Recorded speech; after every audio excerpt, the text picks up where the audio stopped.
Hi, good morning to everyone. आज हम लोग जो टॉपिक पढ़ेंगे वो टॉपिक है subject, predicate, phrase and clause. ये इन चार टॉपिक्स को पढ़ना है जो एक दूसरे से रिलेट करता है। लेकिन उससे पहले कल के जो होमवर्क्स थे उसे मैं क्या करता हूँ, सॉल्व कर देता हूँ, जिससे कि जो भी प्रॉब्लम्स हैं, जो भी डाउट्स हैं वो क्लियर हो जाएं। तो पहला क्वेश्चन हम लोगों का है, rearrange these two form either imperative और क्वेश्चन। या तो इन क्वेश्चंस को क्या करना है, imperative, command, advice, request, order में कन्वर्ट करना है। इट मीन्स इम्पेरेटिव सेंटेंस में कन्वर्ट करना है, या फिर क्वेश्चन, इन्हीं सारे सेंटेंसेस को क्या करना है, हमें क्वेश्चन, इंटरोगेटिव सेंटेंस बनाना है। तो पहला हमारा क्वेश्चन है, excuse me time this please. Imperative बनाना है। इंपेरेटिव का मतलब है रिक्वेस्ट, कमांड, ऑर्डर। तो excuse me time this please, इसका क्या हो जाएगा, excuse me please, excuse me please this time, excuse me please this time. अगला है कि ट्रस्ट गॉड ऑलवेज। अब ये क्या हो गया, सजेशन हो गया। तो ऑलवेज ट्रस्ट गॉड। अगला है बिजनेस योर ऑन माइंड। ये क्या कर रहा है, कमांड दे रहा है, बता रहा है। तो business your on mind, mind your on business. Correct form क्या होगा, mind your on business when the show will begin. अब इसे करना है क्वेश्चन में। तो क्वेश्चन का मतलब है कि व्हेन, कब, when will the show begin, when will the show begin. अगला है हमारा कि why you are teasing me. इसे क्वेश्चन में जब बदलना है तो why you are teasing me, तो फर्स्ट हो जाएगा why are you teasing me. अगला है कि what time it is by your watch. Question बनाना है तो what is it, what is it time by your watch. जब हम कभी कुछ पूछते हैं तो फॉर एग्जाम्पल जैसे कि इट इज 8 o'clock, तो अगर इसमें क्वेश्चन बनाना है क्या, तो व्हाट टाइम, कितना टाइम, तो what is it, what is it time by your watch. आपके घड़ी में कितना टाइम हो रहा है, कितना समय हो रहा है। अगला कि rearrange these two form either statement और क्वेश्चन। अब इन सबको रीअरेंज करना है, और रीअरेंज करके या तो आपको क्या करना है कि इसके स्टेटमेंट को, मतलब असर्टिव सेंटेंस, डिक्लेरेटिव सेंटेंस बनाना है इन सारे से, या फिर एक इंट्रोगेटिव सेंटेंस बनाना है। तो पहला क्वेश्चन हम लोग देखते हैं, thrown away of the box the contents were. तो कंटेंट का मतलब क्या है कि कोई मटेरियल, कोई चीज, थिंग्स, पेपर, कुछ भी, एनीथिंग। तो बोलता है the contents were, the contents were thrown away, the contents were thrown away. कहां से, तो of the box, of the box, the contents were thrown away of the box. अगला क्वेश्चन है, द बॉय समबडी किडनैप्ड है। Somebody has kidnapped the boy, somebody has kidnapped the boy. लेकिन अगर इसी को हम क्या करते हैं कि अगर इसे हम चाहें इंटेरोगेटिव में बनाना, अगर इसे हम क्या चाहें इंटेरोगेटिव में बनाना, तो क्या होगा, has somebody kidnapped the boy, has somebody kidnapped the boy। अगला है कि expensive buy to car is it, it is expensive, यह एक्सपेंसिव है क्या चीज, तो to buy cars, it is expensive to buy cars. अगला क्वेश्चन है sand from made is glass, तो क्या हो जाएगा, glass is made from sand. अगला क्वेश्चन है too loud was music, the music was too loud. अगर इसी को क्या करना है, हमें बनाना है इंटेरोगेटिव में, तो क्या कर देते हैं, was the music too loud, was the music too loud.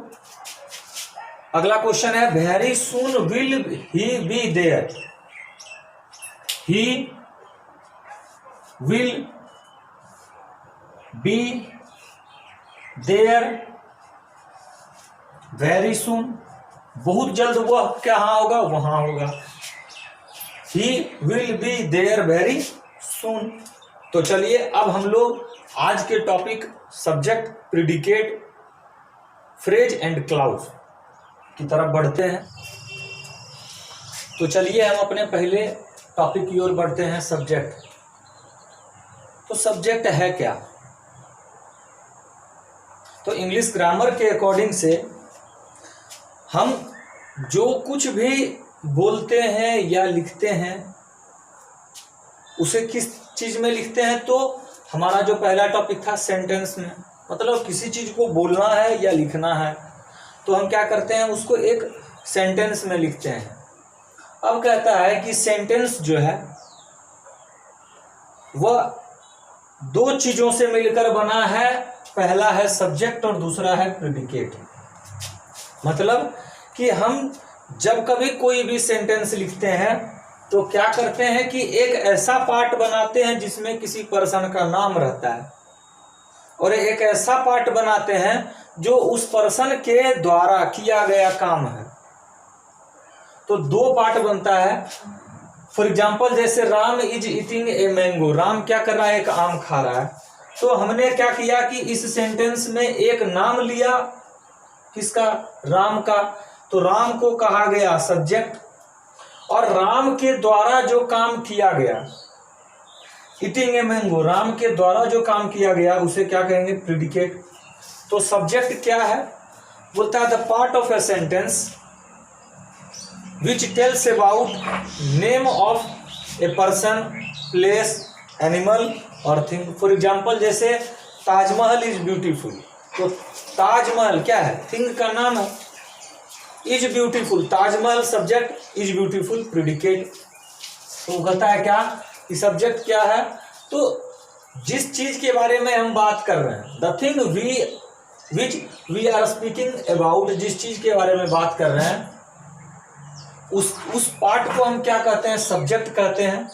और इस पर्सन और थिंग, प्लेस के कारण जो एक्टिविटीज हुई हैं, जो स्टेटमेंट्स दिए गए हैं, उसे कहा जाता है प्रेडिकेट।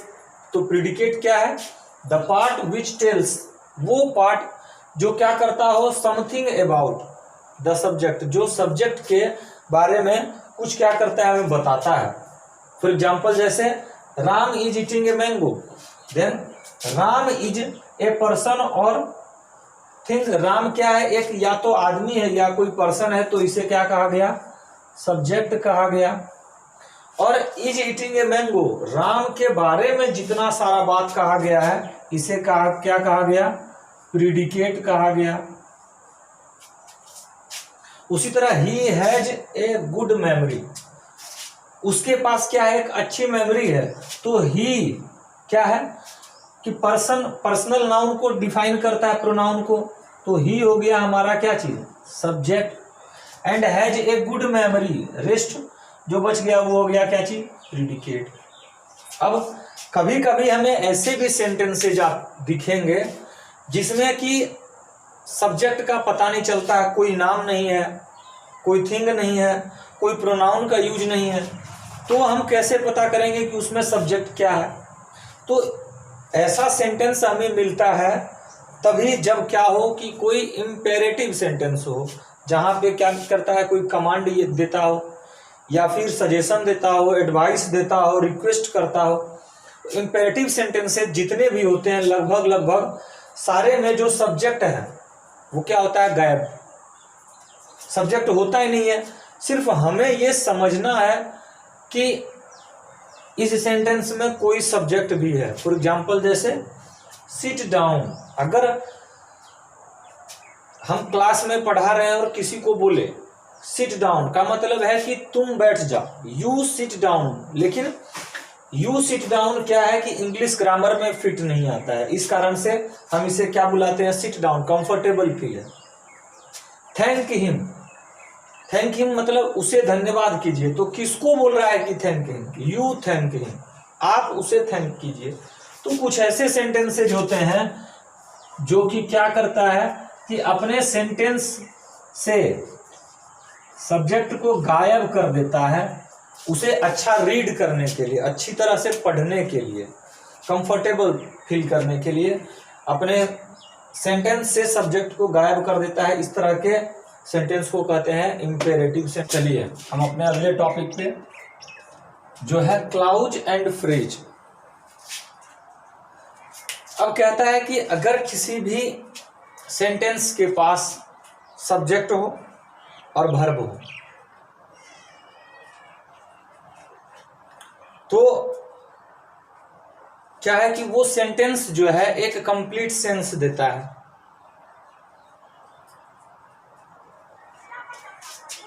हमारा फर्स्ट टॉपिक है क्लाउज, इसी पे बेस्ड कि ए ग्रुप ऑफ वर्ड। क्लाउज क्या है, ए ग्रुप ऑफ वर्ड, एक वर्ड्स का ग्रुप। कहाँ, तो किसी सेंटेंस में, which contains a subject and a verb, जो क्या करता है, एक सब्जेक्ट और एक वर्ब को अपने सेंटेंस में रखता है, इसे कहते हैं क्लाउज। मतलब कि for example the boy is playing, the boy is playing, तो सब्जेक्ट क्या हो गया, द बॉय,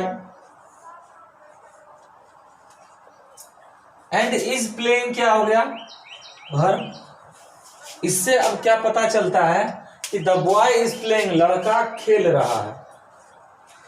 तो क्लाउज किसी भी सेंटेंस का वो पार्ट है जिसको कि किसी अदर एडिशनल वर्ड्स या ग्रुप ऑफ वर्ड्स की जरूरत नहीं है।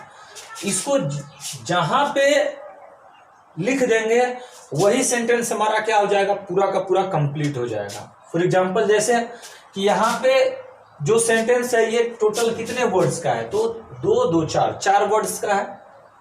लेकिन ठीक इसके नीचे में सीमा स्माइल, सीमा सब्जेक्ट है और स्माइल क्या है, वर्ब है। सीमा हंसती है।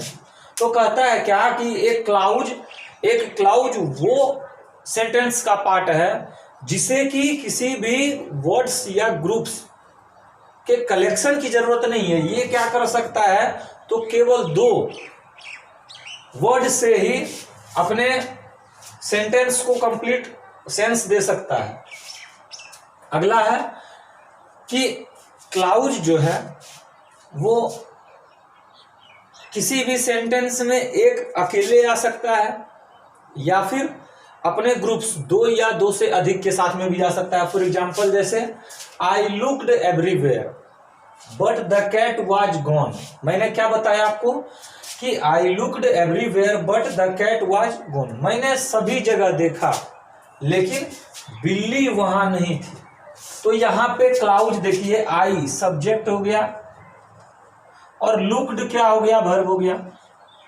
तो सब्जेक्ट और वर्ब 2 है, आई लुक्ड मैंने देखा, इसे क्या कर सकते हैं हम, क्लाउज कर सकते हैं, क्योंकि इसमें सब्जेक्ट भी है वर्ब भी है। और अगला क्लाउज मेरा इसी सेंटेंस में है, द कैट क्या है, सब्जेक्ट है, एंड वाज गोन ये क्या है, वर्ब है। तो किसी भी क्लाउज या किसी भी सेंटेंस में क्लाउज अकेले या फिर मोर देन टू, दो के साथ में, दो के अधिक वर्ड्स के साथ में भी क्लाउज को हम क्या कर सकते हैं, किसी एक सेंटेंस में देख सकते हैं। तो इतना सबसे समझ में आया कि क्लाउज हम उसे कहते हैं जिसके पास क्या हो, तो एक सब्जेक्ट हो या एक वर्ब हो। दूसरा क्या है कि क्लाउज वो है जो क्या करता है, कंप्लीट सेंस देता है। और तीसरा है हमारा कि क्लाउज वो है जिसे नॉट रिक्वायर एडिशनल वर्ड्स,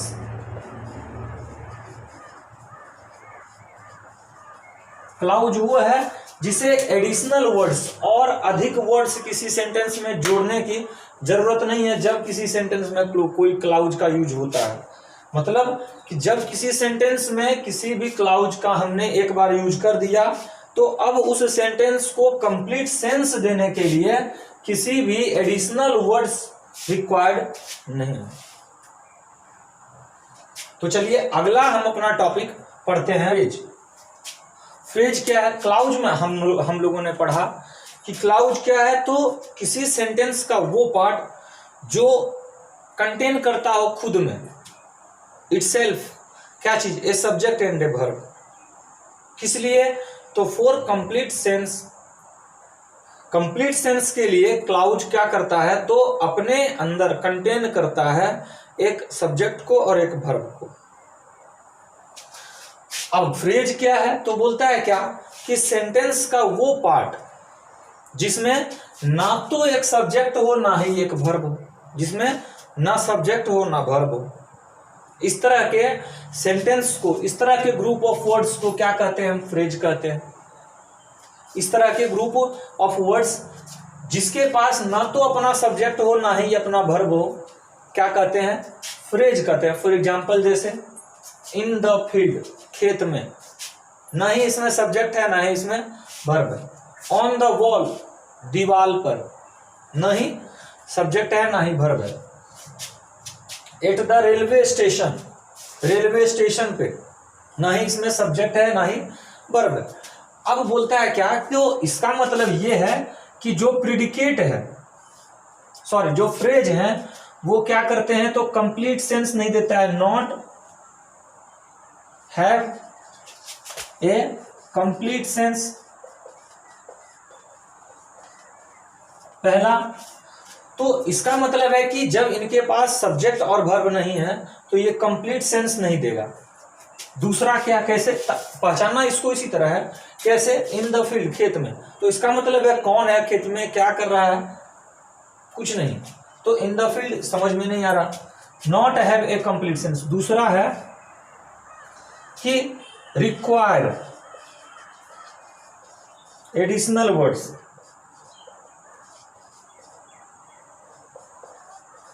दूसरा है कि इसे जरूरत है, किसी भी फ्रेज को जरूरत है क्या चीज का, तो एडिशनल वर्ड्स का। किस लिए, तो जो वर्ड्स जो है ग्रुप ऑफ वर्ड्स वो कंप्लीट सेंस नहीं दे पा रहे थे, अगर उसमें क्या करें हम, एडिशनल वर्ड्स को क्या कर दें, ज्वाइन कर दें, तो क्या होगा कि उनका जो सेंस है वो कंप्लीट हो जाएगा।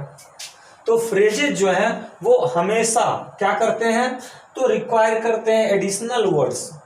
एडिशनल वर्ड्स का उनको जरूरत रहता है, नीड होता है, किस लिए, तो to give a complete sense, complete sense देने के लिए। मतलब कि in the field the farmer is ploughing, in the field किसान खेत जोत रहा है, the farmer is ploughing in the field, first. Second है on the wall, Humpty is on the wall, Humpty दीवाल पे है, Humpty is on the wall, complete sense है। मतलब कि Humpty, HUMPTY, Humpty is on the wall, इसमें subject भी है और इज हेल्पिंग वर्ब भी है, सब्जेक्ट है। अगला है कि at the railway station the train was at the railway station, the train was at the railway station. Train कहाँ था? तो रेलवे स्टेशन पे था। तो ट्रेन हो गया सब्जेक्ट एंड वाज हो गया इसका helping verb. In the field the farmer is ploughing, किसान खेत जोत रहा है। क्या चीज? इन द फील्ड। इस तरह के सेंटेंसेस जो हैं, इस तरह के words, in the field, on the wall, इस तरह के वर्ड्स को कहते हैं, सिर्फ ग्रुप ऑफ वर्ड्स को क्या कहते हैं? फ्रेज कहते हैं। और इसलिए इसे इसलिए कहा जाता है क्योंकि ये क्या करते हैं? कंप्लीट सेंस नहीं देते हैं। लेकिन जब इनमें हम क्या करते हैं कि कोई एडिशनल वर्ड्स को जोड़ते हैं, तब इनका जो सेंटेंस है वो मीनिंगफुल होता है। तो चलिए इस अगले चैप्टर, अगले क्लास में अब चलेंगे और इस टॉपिक्स के subject, predicate, clause and phrases के कुछ जो क्वेश्चंस हैं उसे मैं अभी दे देता हूं, और इन सारे क्वेश्चंस को मैं फिर से अगले क्लास में डिस्कस कर दूंगा।